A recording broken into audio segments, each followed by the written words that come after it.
And what in heaven's name brought you to Casablanca? My health. I came to Casablanca for the waters. The waters? What waters? We're in the desert. I was misinformed. He taught me, keep your friends close, but your enemies closer. The ability to speak does not make you intelligent. You're tearing me apart! What? You say one thing, he says another, and everybody changes back again! It's the Al Travis Show. Very lucky to have our next guest on. He is Senator Zach Duckworth. Senator, thanks for being here. Good morning. Good morning to you. Lakeville, correct? Yes. Is that your... Okay. And areas around there, my daughter-in-law, who you know, or at least she says she knows you, city councilman for Elko Newmarket. So, I mean, you got... How big an area? She said... She talks about it. She says you're fantastic. So... she likes you, obviously. How big an area do you cover? It's Lakeville and you get into Apple Valley? I don't, but the feeling is mutual. Apple Valley is a neighbor. It's essentially right on the border, but I do not represent them, although I do have some of their school district. Okay. So it's obviously Lakeville, Newmarket, whatever that is, Elko. Lakeville, Elko, Newmarket Township, Credit River, and Eureka Township as well. So. All right. Well, thank you for taking time to do the program. Interesting times, in my opinion. We're down to, what do you got? 6 days, 7 days? I don't know if you guys got to work this weekend to get everything done. Yeah. And as far as I can tell, not a lot's gotten done so far. I don't mean to be mean. But the thing that did, and I want to ask you, and if you don't know the details, please, I'm not, everybody doesn't know everything about everything, but they did get a vote on that Inspector General position, that bill with, what's her name? Senator Gustafson. She's been on the program talking about it. I love the idea from the start. Of course, every idea means somebody's got to think it's a bad idea. Mm-hmm. It goes up to vote 60 to 7 in the Senate, 64 at 7 against.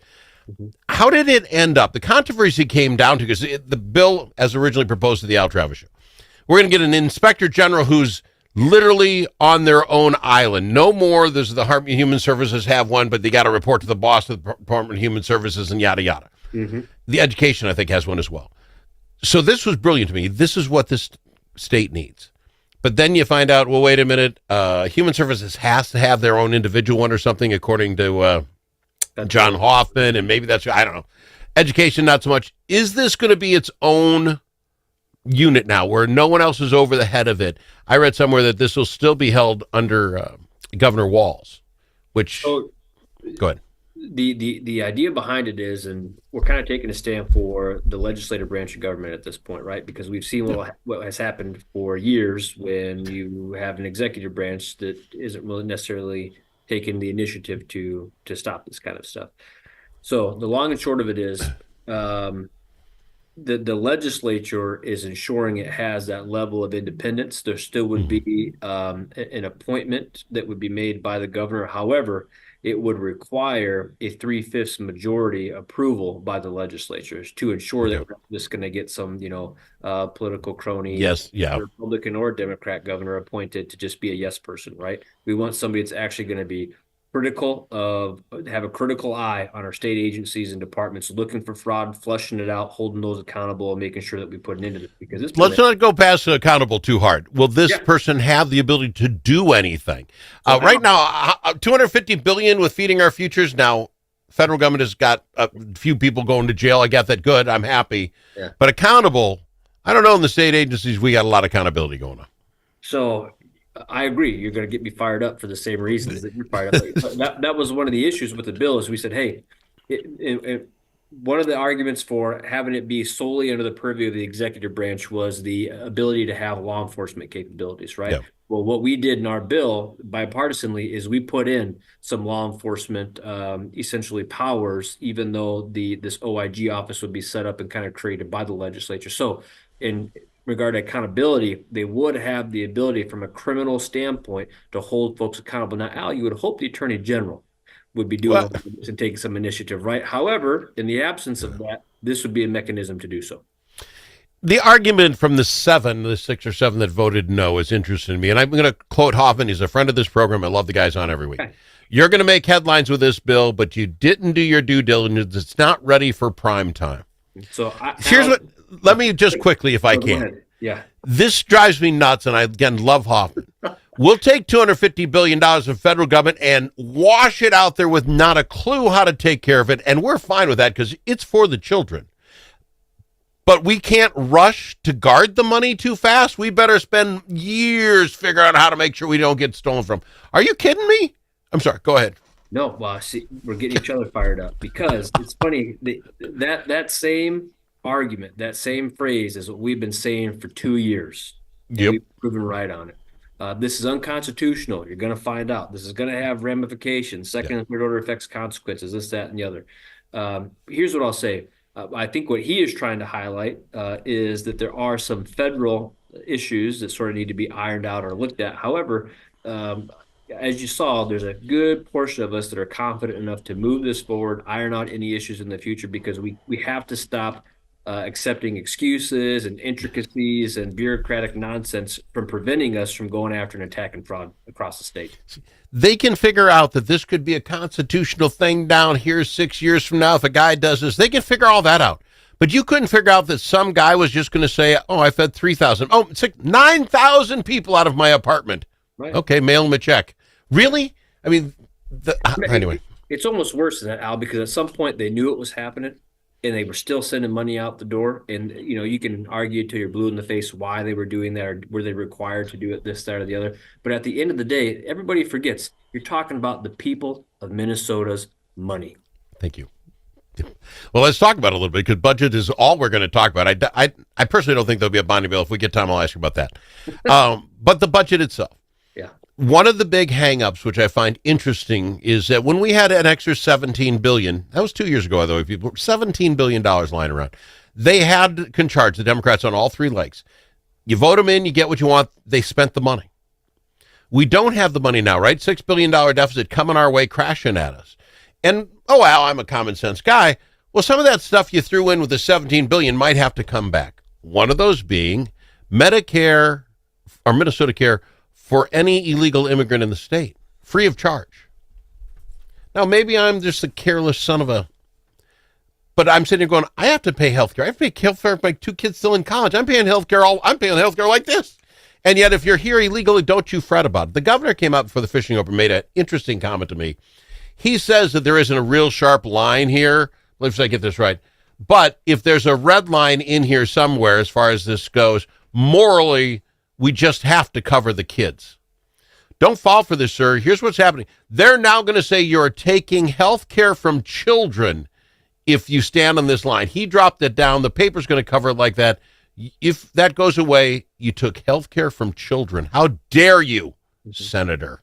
Yeah, it's just like meals and whatnot. Here's the deal. This was the ultimate bait and switch for the people of Minnesota the last 2 years. Not only was it billions in surplus, Al, they increased taxes by $10 billion, increased government spending by 40%. So I get a little bit frustrated in committees when I hear my Democrat colleagues feigning, sadness over cuts and now we have to take this way. We wouldn't have had to do any of this if you had prioritized things correctly and didn't financially mismanage the state. We'd have plenty left in reserve to do the critical functions of government. And here's the deal. At the end of the day, the people of Minnesota they're learning more and they're growing frustrated. If we didn't have one of the highest tax rates in our state, if we didn't have a spending problem, if we didn't have a $6 billion deficit, if we weren't continuing to empty the pocketbooks of the people of Minnesota, they wouldn't be as frustrated with the fact that we're trying to help out what some people would consider folks in need. But when they can't take care of themselves or their own loved ones, they got a problem with not being prioritized. Do you feel that out there? Do you feel it from the people who say, we just spent $71 billion and added a $10 billion tax? And Minnesotans, for the most part, as far as I can tell, yeah, that kind of sucks. But, and you know what I'm saying?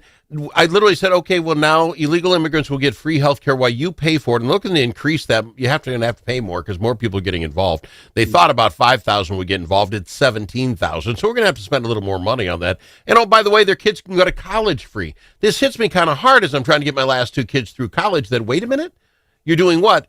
And we can't even talk about anything but possibly increasing your taxes. Do you get a feeling the people in Lakeville are like, enough? So I'll tell you, there's a few different pain points that are kind of bringing things to the surface, and you mentioned one of them. I've got 4 kids as well, and here's the deal: I'd like to get my own kids' college paid for before I start paying for the college of other kids. And that's not me being heartless; that's me trying to take care of my own family. Exactly. But here's where the pain points are, Al. school districts being in massive deficits and people realizing what's going on there. But the most important one, property taxes. Spiking through the roof because what they did was the bait and switch. We're going to use all this money in surplus to increase government spending, and then we're going to tell people we're making cuts when in reality we're shifting. We're shifting that spending to counties, to cities, to school districts, and we're jacking up people's property taxes. It was planned. They're not being transparent about it, and that's what's going to harm and hammer people. I completely agree. I got to go to break. I will tell you that I said this when they increased taxes when you had $17 billion in surplus. If their go-to was increase taxes, what are you going to do when you see a deficit? Taxes. I hadn't heard about this, but we're going to talk about it. Evidently, the Senate Tax Committees approved a bill yesterday that would impose a social media tax. What? What? I did not hear that coming, and it hit us right here a week before the session is done. We'll talk with Senator Duckworth about that after this. Achieving your financial goals requires individual planning and a comprehensive approach. At Midwest Money Management, our mission is to provide you with the knowledge, tools, and confidence to feel comfortable financially today and secure about tomorrow. Learn more at MidwestMoneyManagement.com. That's MidwestMoneyManagement.com. Securities offered through JW Cole Financial Inc., member FINRA and SIPC. Advisory services offered through JW Cole Advisors Inc., Midwest Money Management, and JW Cole Financial Inc. and JW Cole Advisors Inc. are unaffiliated entities. You know that car sound that sounds like a cricket playing a banjo? Jay's can fix that. You know when you step on the brakes and your car sounds like a pair of tennis shoes in the dryer? Paul is the guy who specializes in that. And you know that sound that never happens when the mechanic's around? Paul took a whole course on that. If you own a car, you need to know Paul. Paul owns Jay's Auto Shop, 202 North Main Street, Blue Earth, 525-1052, 525-1052.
Are you kidding me? You know that comment you said to the radio? The thing that we got wrong? Clearly, Brussels sprouts are the worst vegetable. Call us and let the world know your thoughts. 855-257-7469. That's 855-AL's Show. It is the Al Travis Show. We have Senator Zach Duckworth with us from Lakeville, and I appreciate him. Senator, this is the kind of minutia that drives me over the top.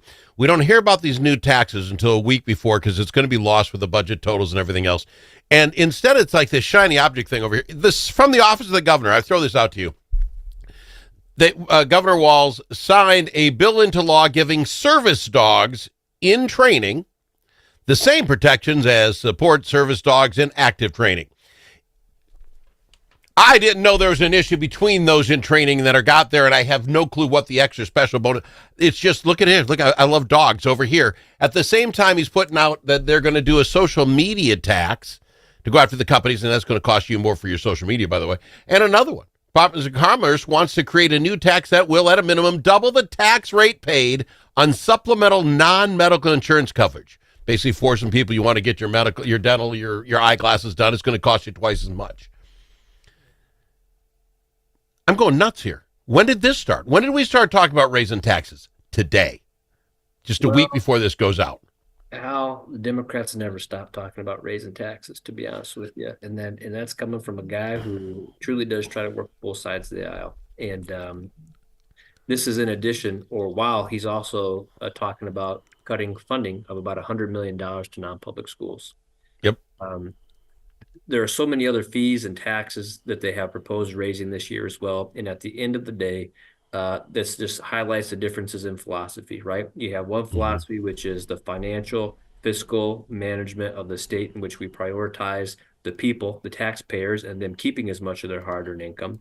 And you've got another school of thought, which is grow government, grow bureaucracy, and we're just going to keep squeezing more and more money out of people or out of small businesses, you name it. And here's what's interesting, Al, right now, because you will hear Democrats say when they're talking about tariffs at the national level, all that's going to do is increase the costs on consumers. Well, they never happen to say that regarding their own taxes and fees that they propose. That does the same, if not even more. And so they have to get it straight. And the other thing, though, Al, is they got to be honest with the people of Minnesota. When they talk about taxes and fees and the growth of government spending, they never actually tell people, well, this is going to jack up your property taxes. This is going to increase the cost of living. This is why we have a housing affordability issue. It's because you have a state government that spends like there's no tomorrow. Well, they're never going to be honest. Let's be honest. They're telling you they're cutting things when all it is cutting how much it grows. And like you said, we're moving it over to the county. It's like, shifting it. So they're not going to be honest about that. We're sitting here. Yesterday's headline was that 84.2% of all our kids are graduating. Every race, creed, every way we knock this down, kids are graduating more than ever in the state of Minnesota. I'm like, well, wait a minute. I recall 2 months ago, in 2004, half the people in 11th grade couldn't do math or their spelling or science. Did they all giddy it up and get some help, or what happened? Or are we graduating them not able to do that? They're not giving they're so happy. Everybody's why don't you make it 100%? You sit in the seat for 12 years. Here's a certificate. We're at 100%. We're a great state. That's the issue, Al. I mean, that was the headline, right? And graduation rates ticked up a little bit. And here's the deal. That's great. We want kids graduating. But what they don't tell you is absenteeism rates are up. Enrollment rates in Minnesota public schools are down. Scores in reading, math, science are down. Instances of violence and unsafe acts in schools is up.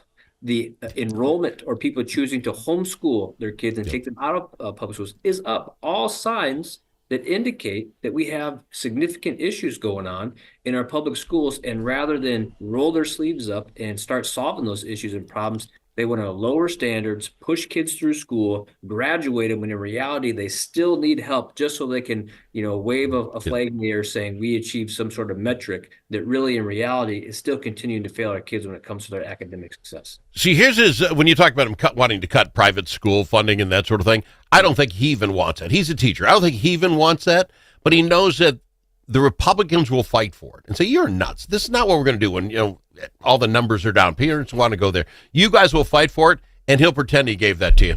Okay, we'll keep that butt, and then he's going to grab something else off the shelf that he wants. Al, maybe 3 or 4 years ago, I would have said you're 110% correct. But now I'm only about 50% there, and here's why.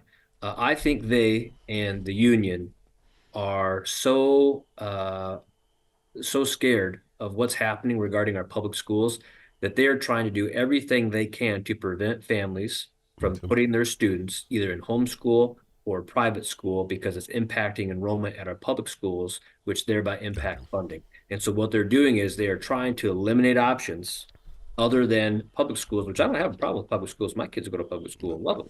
I did. They're trying to, by eliminating funding, what does that do? Well, that's going to take some options off the table for families and maybe force them to go to public school, when in reality that might be the choice that's not for them, because they're tired of seeing politics continue to be infused into the classroom and into curriculum at public schools. Sir, I do appreciate you. We did not get to the bonding. Like I said, we probably wouldn't. No. Thank you for being here and doing this for me. I appreciate it a ton. I thank you for taking time out. You feeling pretty optimistic? How long of an overtime will we have? Well, first I'll say it's hard to end on time when you don't start on time. And the unfortunate reality is, we wasted about 3 weeks to an entire month because we had folks that wouldn't show up to work. And all that's going to happen in the long run is the people of Minnesota are going to pay for that in time, in money, and in frustration. Fair enough. Sir, I do appreciate you taking the time. Thank you for being here. My pleasure. Good to see you. He's Senator Zach Duckworth on the Al Travis Show.